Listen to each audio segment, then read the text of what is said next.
Hello there and a very warm welcome to another edition of Channels Beam. I am Victor Matthias.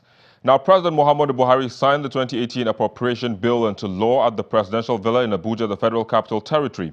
President Buhari, however, criticized the National Assembly for reducing allocations for some projects, and the lawmakers replied by telling the president why they did so.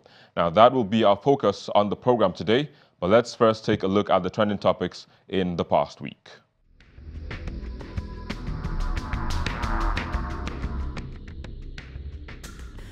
The Nigerian footballer became the name on every Nigerian's lips after he scored twice in the World Cup to boost Nigeria's chances of qualifying to the second round of the global showpiece taking place in Russia.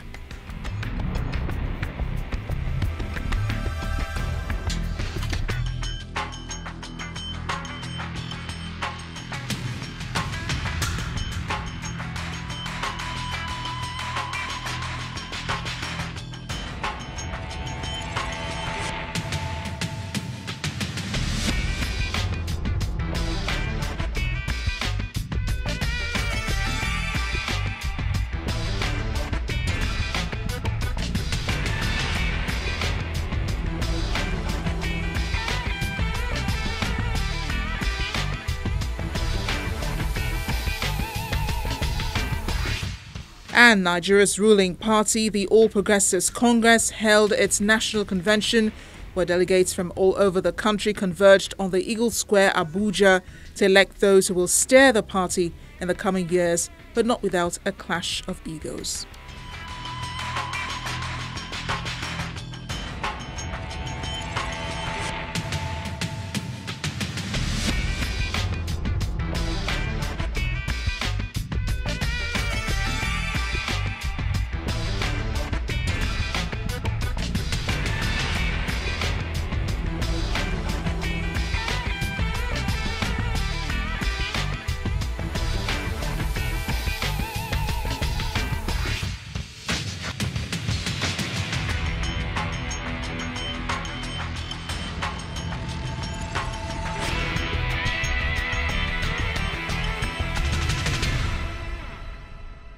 Well, there you go. Those were the trends in the past week, and it could be safe to say that drama isn't far from politics. But joining us to look at the topic of the day, we have joining us via Google Plus Hangout. We have Rotimi Olawale, who joins us from Washington, D.C.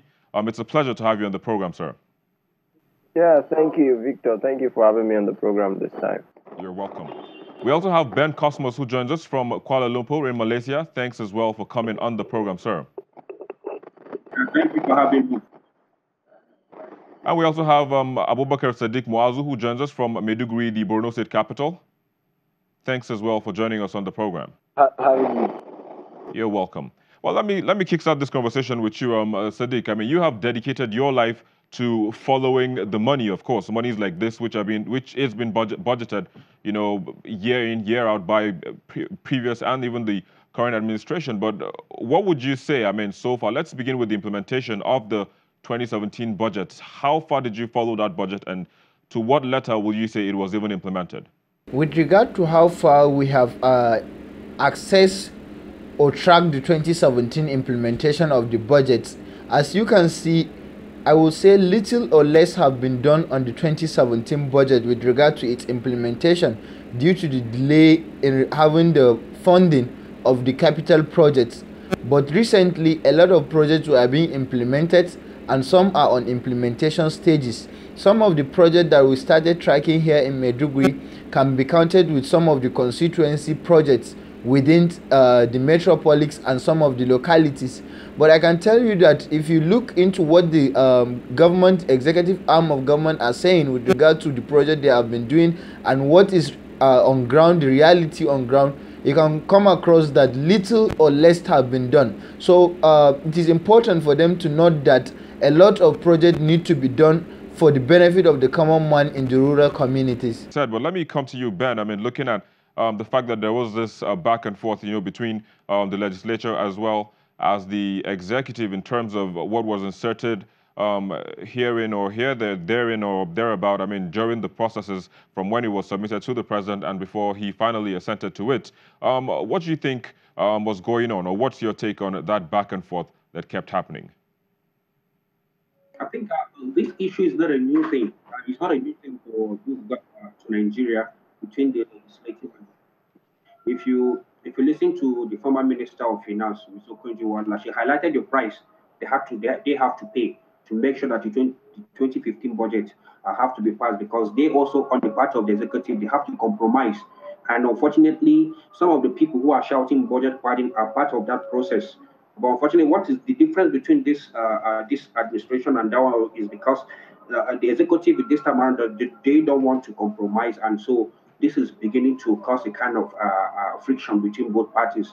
But having said that, this budget. After this budget, you have the 2019 election, and so what these people have done, what the guys in the legislature in the National Assembly have done is to use this particular budget to to get some kind of what they call constituency project to use to campaign for their next re-election bid.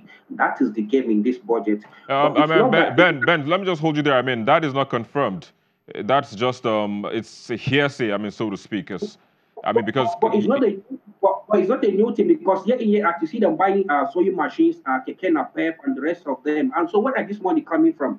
This money is not coming from any other places. They do constituency projects. They buy keke napep, they buy sewing machines and all kind of things. Frying pan to give to women, widows, and the rest of things. These are where the monies are coming from.